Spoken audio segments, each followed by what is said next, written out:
Hello friends, welcome back speed news channel நண்பர்களே. சற்று முன் பார்த்தீங்கன்னு வச்சுக்கோங்களேன், ஒரு பிரேக்கிங் நியூஸ், சோக நியூஸ் ஆனது வெளியாகிருக்கு. அது என்ன அப்படிங்கிறத தான் இந்த வீடியோவில் பார்க்க போகிறோம். வாங்க அந்த நியூஸை பார்க்கலாம். இயக்குனர் இமயம் பாரதி ராஜா இருக்கிறாருல்ல, அவர் காலமாயிட்டாருங்க. திரையுலகில் இப்போ பெரிய இழப்பு ஏற்பட்டிருக்கு. ஸோ இந்த இழப்புடைய நியூஸ் தான் இப்போ காலையில் பிரேக்கிங் நியூஸாக வெளியாகிருக்கு. இவர் எப்போ இறந்தார் அப்படிங்கிற செய்தியை வாங்க பார்க்கலாம். தமிழ் சினிமாவை ஸ்டூடியோக்களுக்குள் இருந்து கிராமத்து மண் வாசனைக்கு கூட்டி சென்ற மாபெரும் புரட்சி இயக்குனர் என்று இவரை சொல்லுவாங்க. இவரை இயக்குனர் இமயம் என்றெல்லாம் சொல்லுவாங்க. இவருடைய பெயர் பாரதி ராஜா. 84 வயது ஆகிறது. அவர் இன்று காலமாயிருக்கிறார். அவருடைய மறைவு செய்தி கேட்டு ஒட்டுமொத்த திரையுலகினரும் உலகமெங்கும் உள்ள தமிழ் சினிமா ரசிகர்களும் அதிர்ச்சியிலும் பெருஞ்சோகத்திலே ஆழ்ந்துள்ளனர் என்பது குறிப்பிடப்படுகிறது. ஆக்சுவலி கடந்த சில காலமாகவே வயது முதிர்வு மற்றும் அத்தியாவசிய உடல்நலக் குறைவால் பாதிக்கப்பட்டு வந்த இயக்குனர் பாரதி ராஜா அதற்காக தீவிர சிகிச்சை பெற்று வந்தார். இந்நிலையில்தான் இன்று அதிகாலை சென்னையில் உள்ள அவரது இல்லத்தில் வைத்து சிகிச்சை அளிக்கப்பட்டு வந்த வேளையில் சிகிச்சை பலனின்றி அவரது உயிர் பிரிந்திருக்கு. தமிழ் சினிமாவின் போக்கையே மாற்றி எழுதிய ஒரு சகாப்தம் இன்றோடு நிறைவடைந்துள்ளது என்பது பெரிய ஒரு வருத்தத்தை அளிக்கிற மாதிரி சோகத்தை ஏற்படுத்துது. தன்னுடைய தனித்துவமான முத்திரையால் தமிழ் திரையுலகை உலகத்தரத்திற்கு உயர்த்தியவர் பாரதி ராஜா. திரையரங்குகளில் அதுவரை இருந்த நாடகபாணி சினிமாவை உடைத்து 16 வயதினிலே திரைப்படம் மூலம் தமிழ் திரையுலகில் புதிய புரட்சியை ஏற்படுத்தினார் என்று சொன்னால் அது இவருக்கு கிடைச்ச வெற்றி என்று சொல்லலாம்.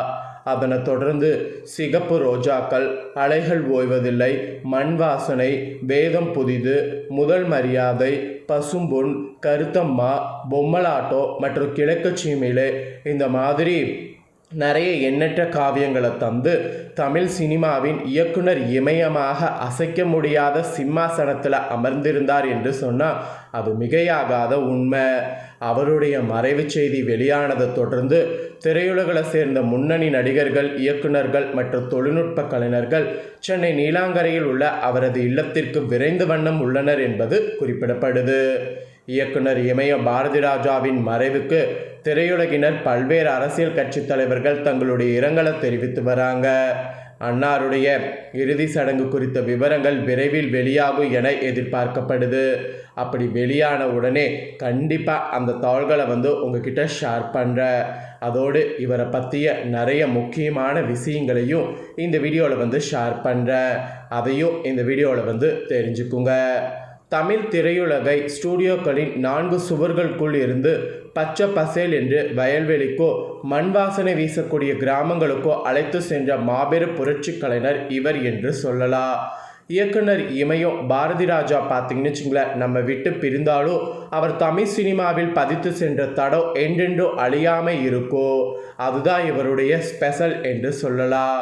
கதாநாயகன் என்றால் அழகாக கோட் சூட் அணிந்துதான் வர வேண்டும் என்ற இலக்கணத்தை உடைத்து கிராமத்து நாயகனுக்கு கோவணம் கட்டி வாயில வெத்தலை சாற்றோடு சப்பானியாக உலாவிட்ட அந்த மகா கலைஞனின் வாழ்க்கை என்றென்றும் தமிழ் திரையுலகில் வலம் வந்து கொண்டே இருக்கும் என்பது யாராலையும் அசைக்க முடியாத ஒரு உண்மை.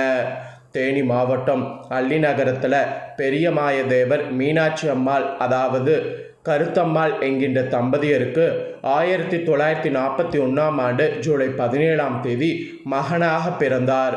பெற்றோர் இவருக்கு இட்ட இயற்பெயர் சின்னசாமி. 3 சகோதரிகள் 3 சகோதரர்கள் என பெரிய குடும்பத்தில் வளர்ந்த சின்னசாமிக்கு சிறுவயது முதலே நாடகங்கள் பார்ப்பதிலும் நடிப்பதிலும் ஆர்வம் இருந்தது. வாழ்க்கைக்காக அவருக்கு அரசு துறையில் சுகாதார ஆய்வாளர் வேலை கிடைத்தது. ஊராக சென்று மக்களின் சுகாதார நிலை மற்றும் நோய்கள் குறித்து ரிப்போர்ட் தயாரிப்பது தான் அவரது பணி. ஆனால் அந்த வேலைதான் அவரது கலை பயணத்திற்கு பிள்ளையார் சுழியே போட்டது. வேலையின் நிமித்தமாக அவர் ஒரு முறை பண்ணைபுரம் சென்றபோது அங்கு தங்களது அபார இசைத்திறமையால் வலம் வந்த இளையராஜா, கங்கை அமரன், பாஸ்கர் ஆகியோரை சந்திக்கக்கூடிய அற்புதம் இவருக்கு நிகழ்ந்தது. கலையார்வம் அனைவரையும் அசுர வேகத்தில் நண்பர்களாக்கியது. கம்யூனிஸ்ட் மேடைகளில் பாவலர் வரதராஜனோடு இணைந்து பாடி வந்த இளையராஜா குழுவினர் பாரதி ராஜா இயக்கிய ஊர் சிரிக்கிறது, சும்மா ஒரு கதை போன்ற புதுமையான நாடகங்களுக்கு மதுரையில் பின்னணி இசை வாசித்தனர். இவர்களின் திறமையை கண்ட கம்யூனிஸ்ட் தலைவர் தோழர் பி. சங்கராயாவின் அண்ணன் மகன் அன்னக்கிளி செல்வராஜ் இவர்களோடு நெருங்கிய நண்பனானார். நாம் ஏன் சினிமாவுக்கு செல்லக்கூடாது என்ற விவாதம் அங்குதான் தொடங்கியது. முதல்ல அன்னக்கிளி செல்வராஜோ அவரை தொடர்ந்து பாரதி ராஜாவோ சென்னை கோடம்பாக்கத்தில் கால் பதித்தனர். ஆனால் சினிமா வாய்ப்புகள் அவ்வளவு எளிதாக கிடைக்கவில்லை. சாப்பாட்டிற்கே திண்டாடக்கூடிய நிலை ஏற்பட்டது. இதற்கிடையில் இளையராஜா, கங்கை அமரன், பாஸ்கர் ஆகியோரும் சென்னை வந்தனர். சங்கிலி முருகனின் நாடகங்களுக்கு இசையமைத்து கொண்டே இசை சகோதரிகளுக்கு நிறைய நாடகங்களை நடத்தினர். அங்கே பாட வந்த எஸ்பிபி பாலசுப்ரமணியம் இவர்களுடைய அசுர நட்பு வட்டத்தில் இணைந்தார். பின்னர் பிரபல இசையமைப்பாளர் ஜி.கே. வெங்கடசாமி இளையராஜா உதவியாளராக சேர்ந்தார். இளையராஜாவின் வேண்டுகோளின்படி ஜி.கே. வெங்கடேஷ் தன் கங்கை அமரனின் காவினர் கண்ணதாசனிடமும் பாரதி ராஜாவை கன்னட திரையுலகின் அசுர இயக்குனர் புட்டுன கனகலிடமும் உதவியாளராக சேர்த்துவிட்டார். புட்டன கலகலிடம் இருளும் ஒளியும் படத்தில் உதவி இயக்குனராக பணிபுரிந்த பாரதி ராஜா தொடர்ந்து தயாரிப்பாளர் KRGயின் தயாரிப்பில் தலைப்பிரசவம், அதிர்ஷ்டம் அழைக்கிறது ஆகிய படங்களில் உதவி இயக்குனராக பணியாற்றி தனது திறமையை வளர்த்து கொண்டார். பாரதி ராஜாவின் திறமையை மெச்சிய KRG அவருக்கு சொந்த வீடு என்ற படத்தை இயக்கக்கூடிய வாய்ப்பை வழங்கினார்.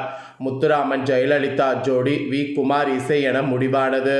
ஆனால் படப்பிடிப்பு தொடங்கும் முன்பே ஜெயலலிதா விலகியதால் அந்த படம் கைவிடப்பட்டது. மனம் தளராத பாரதி ராஜா KRGயின் அலுவலகத்திற்கு வந்த பைனான்சியர் S.A. சண்முவிடம் தன் வைத்திருந்த மயிலு என்ற கிராமத்து கதையை கூறினார். கதை பிடித்து போகவே அதற்கு 16 வயது நிலை என பெயரிட்டு கமல், ரஜினி, ஸ்ரீதேவி ஆகிய அசுர கூட்டணியோடு களமிறங்கினார்.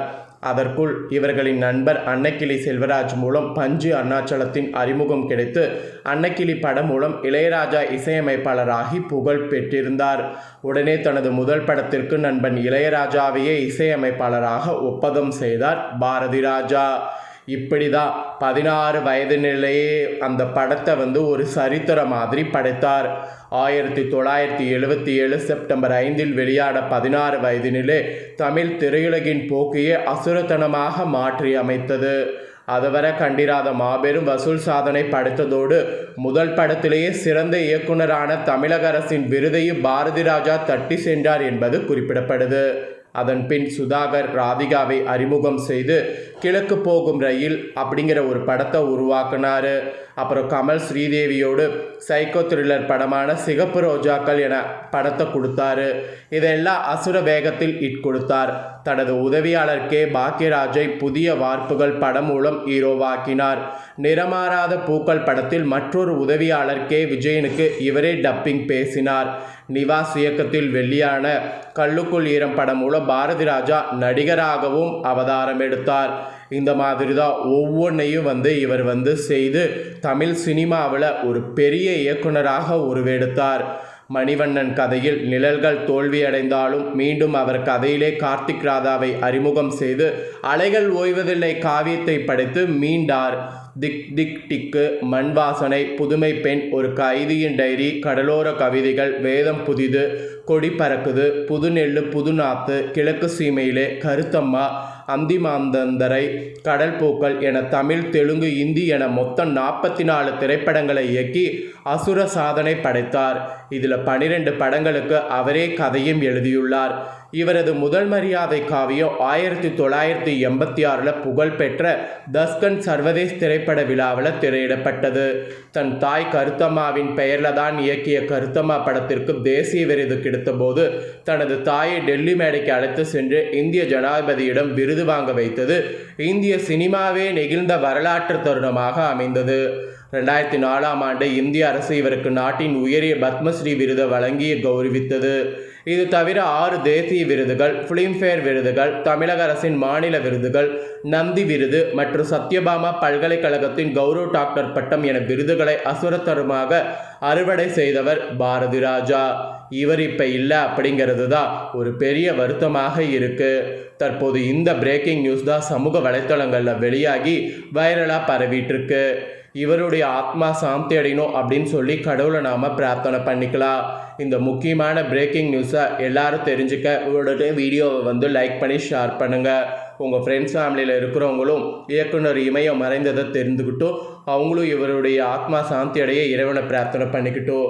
உடனே மறக்காமல் வந்து லைக் பண்ணி வீடியோ ஷேர் பண்ணுங்கள்.